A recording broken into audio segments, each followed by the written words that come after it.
La première, et je le dirais de tout de go, il y a des personnes qui redoutent un schisme à la suite de certaines décisions qui pourraient être prises au niveau magistère. Et deuxième question, qui est dans le fond une sous-question, parce qu'on craint tous ce schisme. Un schisme, pour moi, c'est toujours une division, et celui qui divise, celui qui sépare, ça n'est jamais le Seigneur. On est d'accord.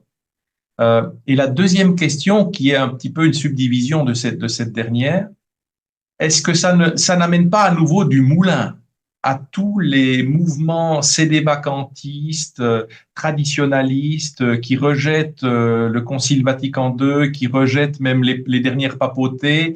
Est-ce que cette vision d'un processus synodal, où on pourrait se dire, mais c'est un peu n'importe quoi ce qui est en train de se passer, eh bien, est-ce que ça ne peut pas non seulement créer un schisme au sein même de nos propres communautés, des polarisations, des déchirements, mais aussi amener je dirais vraiment, de la matière à tous ces mouvements sédévacantistes et traditionalistes. Oui, je pense, parce que ça donne une facette très progressiste et quasi hérétique de l'Église. Et donc, bah, les sédévacantistes, les traditionalistes pur jus vont sauter dessus et dire, ah bah vous voyez, c'est la preuve que la Rome moderniste a apostasié, qu'elle est tombée dans l'hérésie. Donc, bah, finalement, oui, le processus synodal ne fait que renforcer la hausse du traditionalisme radical et du sédévacantisme en particulier. Je crois que les stats ont énormément augmenté pour ce qui est du sédévacantisme sous le pontificat de François. Il y a beaucoup, beaucoup plus de sédévacantistes et de personnes à la Frate Saint-Pédis aujourd'hui que sous le pape Benoît XVI.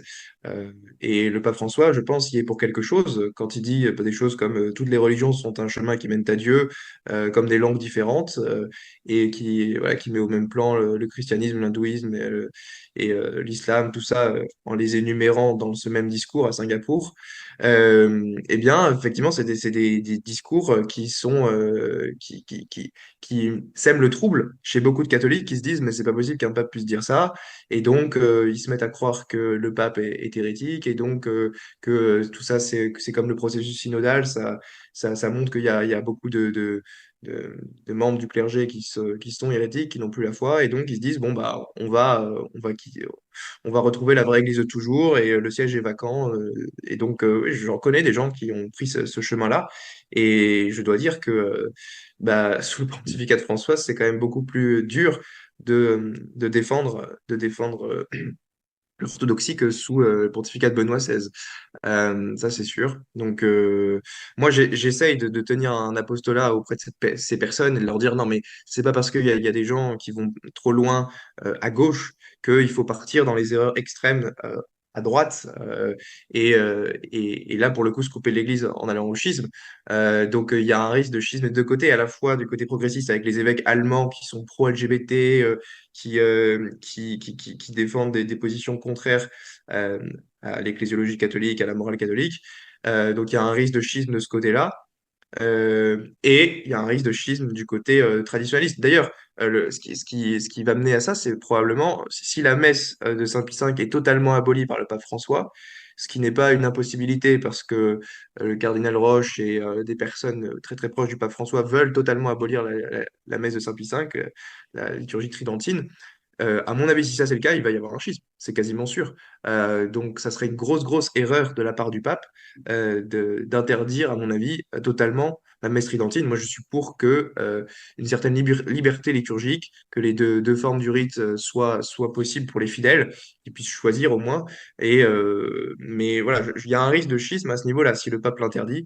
Et, euh, et donc, oui, il y a plein d'incohérences à ce niveau-là, notamment des gens qui essayent d'être parfaitement fidèles à Vatican II, comme les missionnaires de la miséricorde, qui, dans le diocèse de Toulon, n'ont pas eu l'autorisation pour les ordinations parce qu'ils voulaient célébrer en messe tridentine, alors qu'ils sont parfaitement fidèles au Concile Vatican II, qui veulent l'interpréter dans l'herméneutique de la continuité, comme le voulait le pape Benoît XVI. Bah, eux, ils sont privés d'ordination sacerdotale, juste parce qu'ils veulent célébrer la messe tridentine. Donc on voit bien déjà que la liturgie, ça cause que les querelles liturgiques peuvent effectivement aboutir au schisme si François décide de l'abolir du jour au lendemain. Et c'est assez triste de voir ça d'un côté comme de l'autre. Donc ouais, moi je crains, je redoute un schisme dans les années à venir, ça c'est sûr. Et ce qui est dommage aujourd'hui, c'est que, et là, ça se donne à voir, beaucoup de personnes font la même réflexion et le même constat, c'est de voir qu'on tape, on est beaucoup plus restrictif sur les personnes qui essaient de défendre la tradition, qui essaient de défendre des positions qui ne passent pas, que ceux, dans le fond, qui font un peu tout et n'importe quoi. Ceux-là, on est, me semble-t-il, beaucoup plus souple avec eux. Et là aussi, ça ne montre pas une image de vouloir ménager toutes les sensibilités, mais plutôt d'aller dans un sens. Et c'est peut-être ça qui dérange aujourd'hui.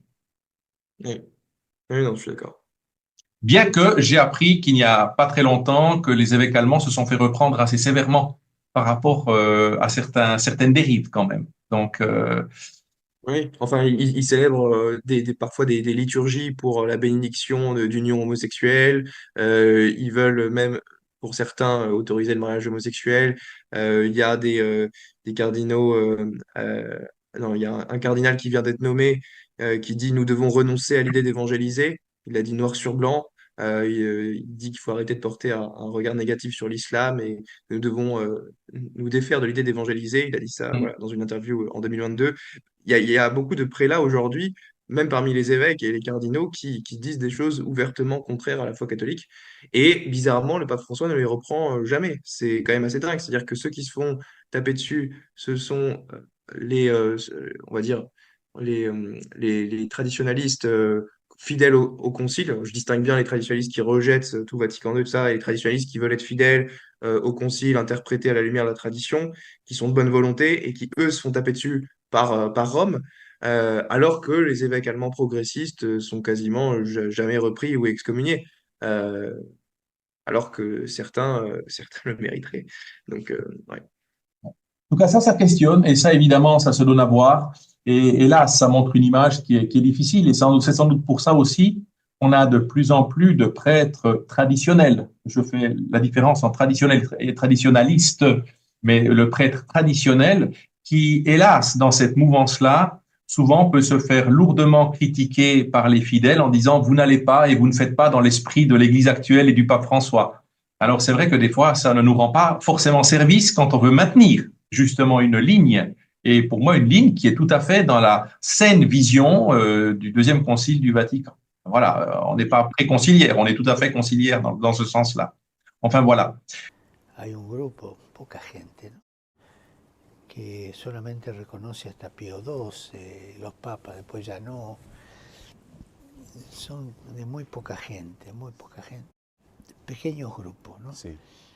En una revista española de hace unos números atrás aparecía